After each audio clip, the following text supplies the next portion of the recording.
Hello, everybody. It's Cody at Cody's Reading Time.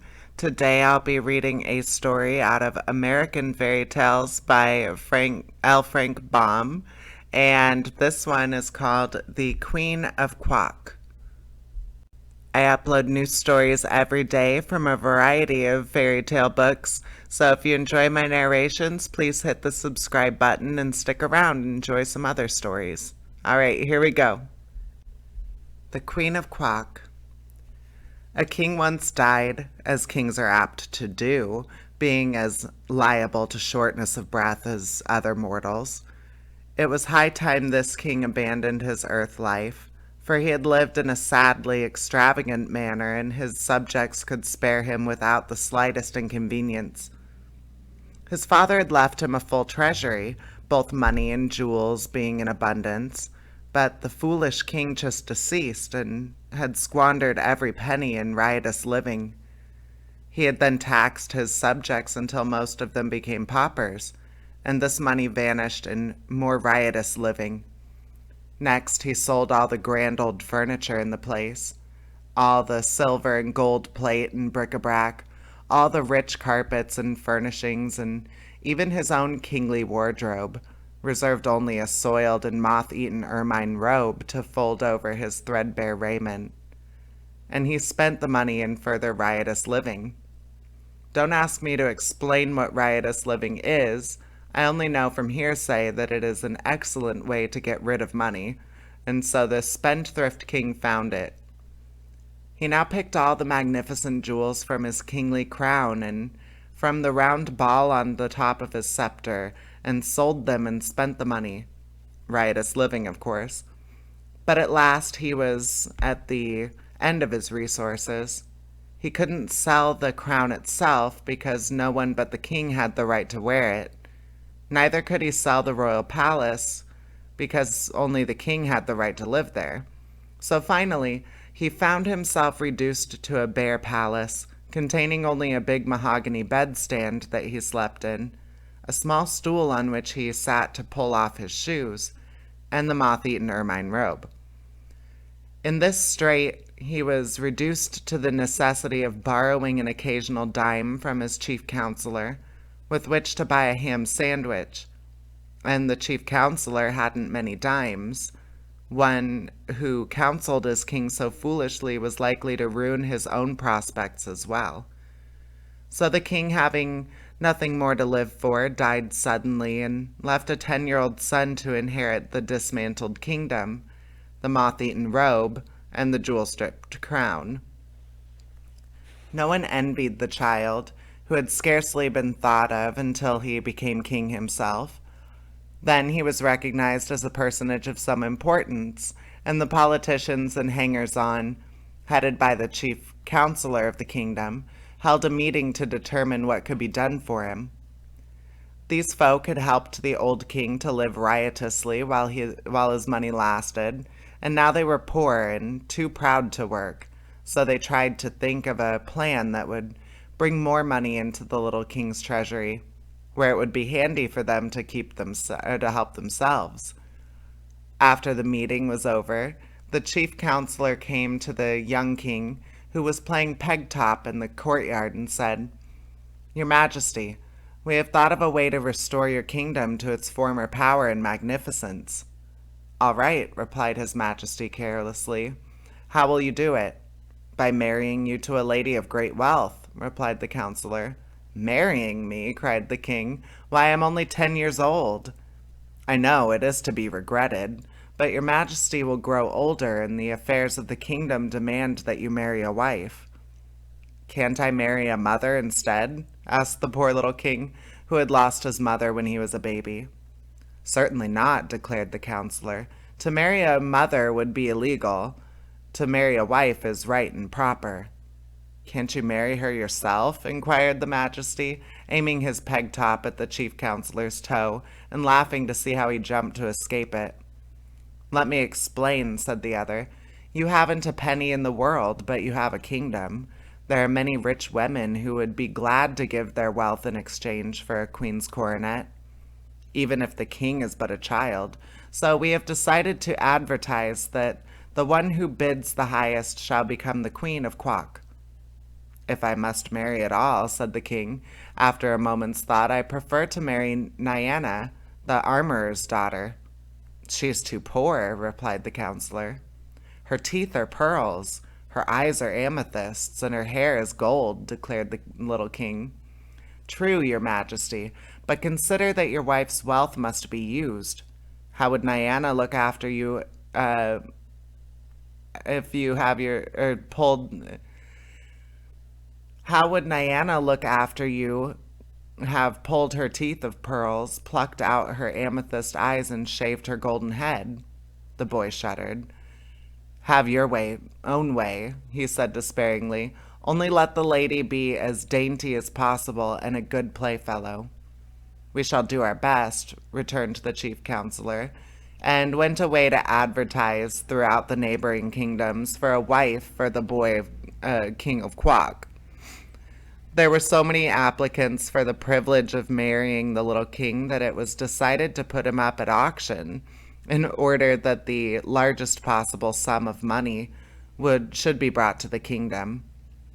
So on the day appointed, the ladies gathered at the palace from all the surrounding kingdoms, from Bilken, Mulgravia, Junkum, and even as far away as the Republic of Macvelt. The chief counselor came to the palace early in the morning and had the king's face washed and his hair combed, and then he patted the inside of the crown with old newspapers to make it small enough to fit his majesty's head. It was a sorry-looking crown, having many big and little holes in it where the jewels had once been, and it had been neglected and knocked around until it was quite battered and tarnished.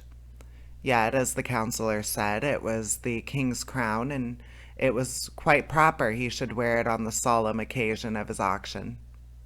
Like all boys, be they king or pauper, his majesty had torn and soiled his one suit of clothes, so that they were hardly presentable, and there was no money to buy new ones.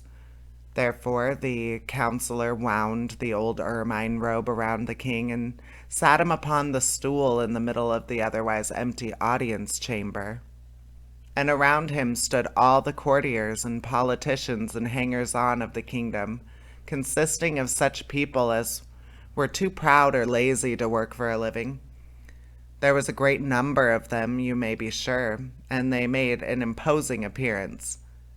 When the doors of the audience chamber were thrown open, and the wealthy ladies who aspired to be queen of Quok came trooping in, the king looked them over with much anxiety and decided that they were each and all old enough to be his grandmother and ugly enough to scare away the crows from the royal cornfields, after which he lost interest in them. But the rich ladies never looked at the poor little king squatting on his throne. They gathered at once around the chief counselor, who acted as auctioneer. How much am I offered for the coronet of the Queen of Quok? Asked the counselor in a loud voice.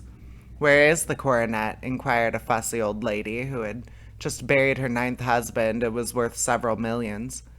There isn't any coronet at present, explained the chief counselor, but whoever bids highest will have the right to wear one, and she can then buy it. Oh, said the fussy old lady, I see. Then she added, I'll bid $14.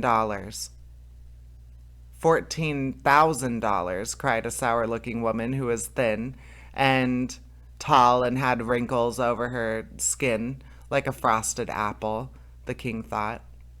The bidding now became fast and furious. The poverty-stricken courtiers brightened up as the sum began to mount into the millions. He'll bring us a very pretty fortune after all, whispered one to the comrade, and then we shall have the pleasure of helping him spend it. The king began to be anxious. All the women who looked at all kind-hearted or pleasant had stopped bidding for lack of money, and the slender old dame with the wrinkles seemed determined to get the coronet at any price, and with it the boy husband. The ancient creature finally became so excited that her wig got crosswise of her head, and her false teeth kept slipping out, which horrified the little king greatly, but she would not give up. At last, the chief counselor ended the auction by crying out, "Sold to Marianne Brzezinski de la Porcus for $3,900,624.16." And the sour-looking old woman paid the money in cash and on the spot, which proves this is a fairy story. The king was so disturbed at the thought that he must marry this hideous creature that he began to wail and weep, whereupon the woman boxed his ears soundly. But the counselor reproved her for punishing her future husband in public, saying, "You are not married yet. Wait until tomorrow, after the wedding takes place. Then you can abuse him as much as you like. But at present, we prefer to have people think this is a love match." The poor king slept but little that night, so filled was he with terror of his future wife. Nor could he get the idea out of his head that he preferred to marry the armorer's daughter, who was about his own age. He tossed and tumbled around upon his hard bed until the moonlight came in at the window and lay like a great white sheet upon the bare floor. Finally, in turning over for the 900th time, his band struck against a secret spring in the headboard of a big mahogany bedstand, and at once, with a sharp click, a panel flew open. The noise caused the king to look up, and seeing the open panel, he stood upon tiptoe, and reaching within, drew out a folded paper. It had several leaves fastened together like a book, and upon the first page was written, "When the king is in trouble, this leaf he must double, and set it on fire to obtain his desire." This was not a very good poetry, but when the king had spelled it out in the moonlight, he was filled with joy. "There's no doubt about my being in trouble," he exclaimed, "so I'll burn it at once and see what happens." He tore off the leaf and put the rest of the book in his secret hiding place. Then, folding the paper double, he placed it on top of his stool, lighted a match, and set it to fire. It made a horrid smudge for so small a paper, and the king sat on the edge of the bed and watched it eagerly. When the smoke cleared away, he was surprised to see, sitting upon the stool, a little round man, who, with folded arms and crossed legs, sat calmly facing the king and smoking a black briarwood pipe. "Well, here I am," said he. "So I see," replied the little king. "But how did you get here?"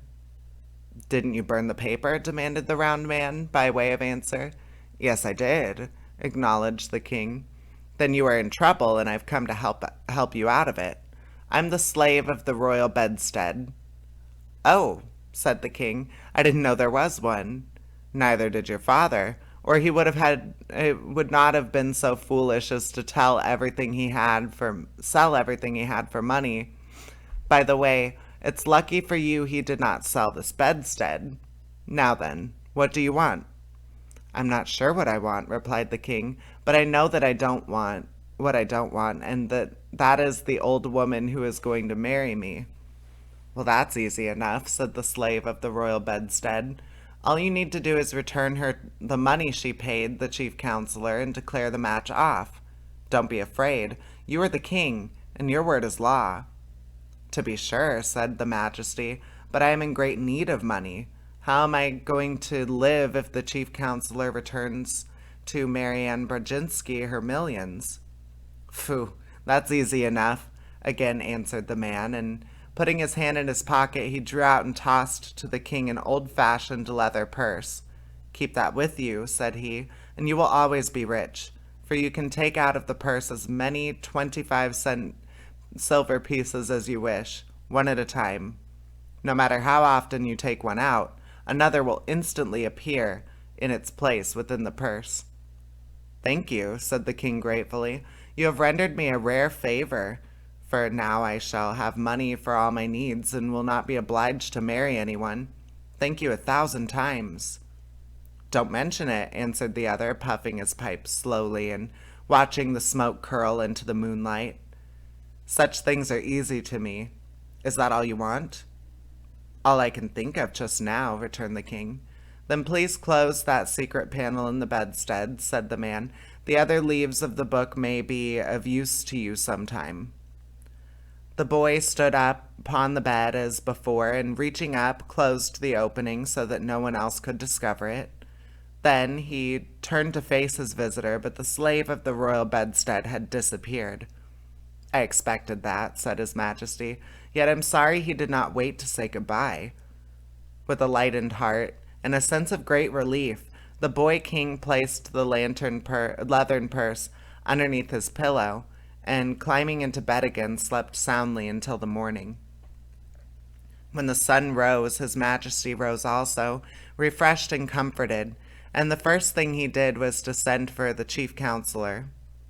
That mighty personage arrived, looking glum and unhappy, but the boy was too full of his own good fortune to notice it. He said, I've decided not to marry anyone, for I have just come into a fortune of my own. Therefore, I command you return to that old woman the money that she has paid you for the right to wear the coronet of the Queen of Quok, and make public declaration that the wedding will not take place. Hearing this, the counselor began to tremble, for he saw the young king had decided to reign in earnest, and he looked so guilty that His Majesty inquired, Well, what is the matter now? Sire, replied the wretch in a shaking voice, I cannot return the money to the woman, for I have lost it. Lost it? Cried the king in mingled astonishment and anger. Even so, your majesty. On my way home from the auction last night, I stopped at the drugstore to get some potash lozenges for my throat, which was dry and hoarse with so much loud talking.